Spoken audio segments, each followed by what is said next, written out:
Good evening, ladies and gentlemen. I hope everybody has enjoyed themselves up to this point. Having been to a few weddings now, I find it curious that all best man speeches, without exception, blatantly and disgracefully set out to demolish the character of the groom. Ever since the beautiful Raywyn Jenkins decided I wasn't this amazing boy she thought I was at school, I have been forever trying to get back in her good graces. And I've decided to start by being really nice to her son whilst I have the stage. I have to say, before I start on the one and only Ed Jenkins, that the bridal party and the now Sarah Jenkins look absolutely amazing. You have done a phenomenal job of organising us all and for winning Ed's big heart. For those of you who have organised the wedding, you will know the amount of energy that goes into getting it all done. Ed and Sarah have worked tirelessly with the help of family and friends to get their house looking amazing for tomorrow and all of you here today. Sorry. Now that I've been the nicest I possibly can be, we will move swiftly on to the man of the hour, or, as Will would have you know him, the victim. It's okay, Raymond.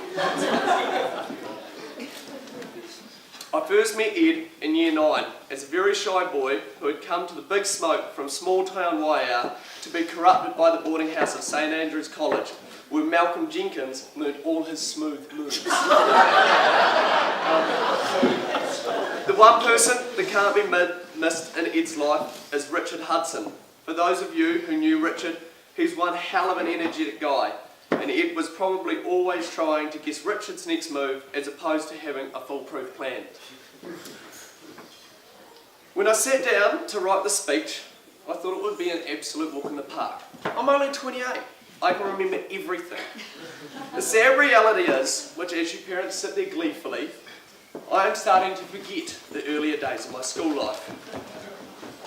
I've been told by a few people that I may be getting forgetful and might be joining the Silver Fox Club a lot earlier than I had hoped.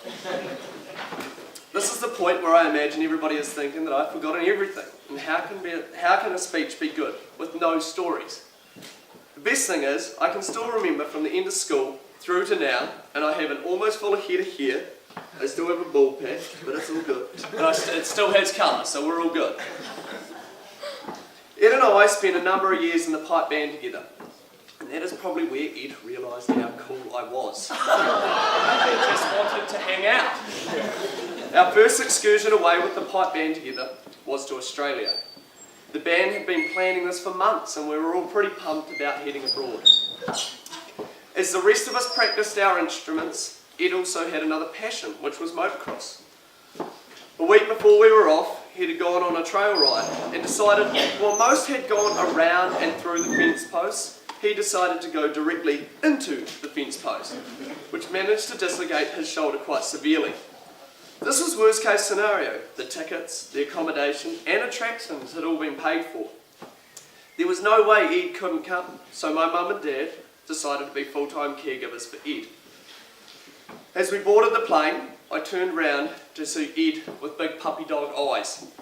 At this very moment in time, Ed had realised that he was going to get a free education on the art of being cool from myself.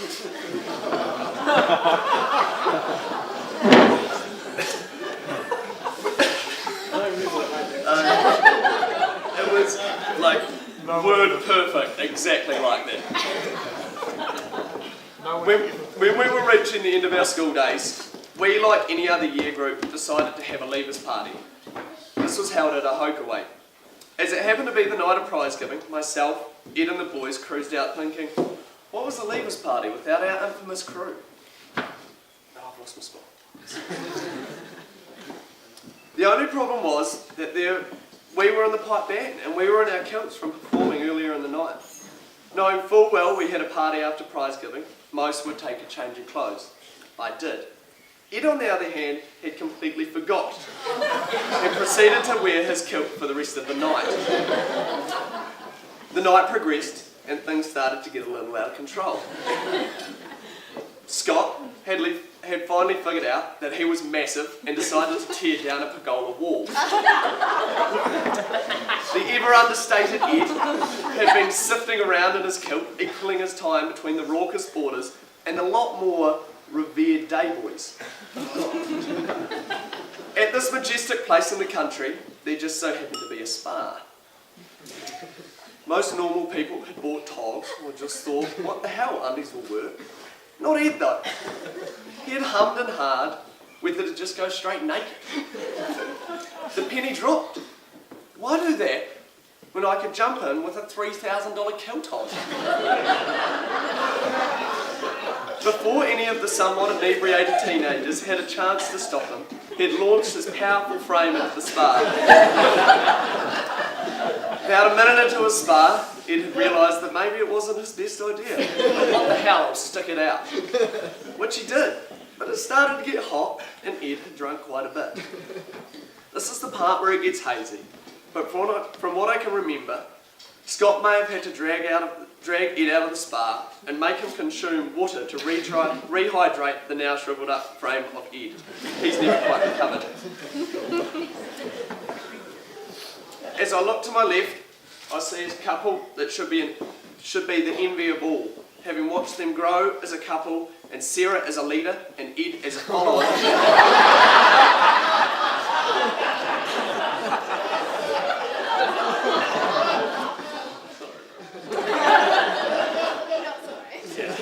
It is an absolute privilege to be able to call them my friends. It's been an even bigger privilege to be given the responsibility of best man. I can't wait to carry on our friendship if I don't annoy you too much. You are two phenomenal people and deserve each other. I'm sure, like a few people in the crowd, that little Eds and Sarahs will be running around the family CrossFit warehouse in no time, and when not working out, Ed will have his head buried in a jet boat engine bay. I wish you both all the best in the future. Can everybody please raise a glass to Ed and Sarah?